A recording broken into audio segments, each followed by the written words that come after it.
extend the energy, send it out a few meters in front of you. Breathe in, drop the hips, stretch spine, vibrate.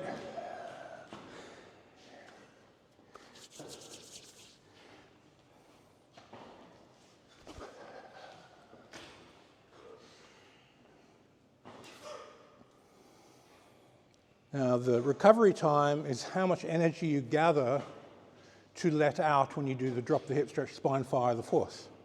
So when you want to release a really, let's say, a 10-second vibrate, just blast the energy out, you might build for a minute before you do the 10-second just vibrating and just turn your body into fire and then recover accordingly. So more gathering time if you're going to have more issuing, radiating time. This develops a type of endurance that you can't get from any other exercise, because you're making your bone marrow glow in such a way that energy is pumping out and your body recovers something that normal exercise doesn't recover.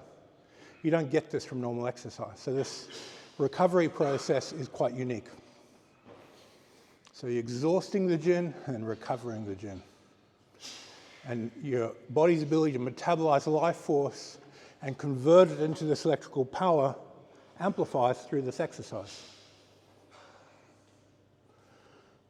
As you play with this, you'll want to get more primal with it, more eyes of a hawk, more combat attitude, really switch it on in such a way that it almost hurts,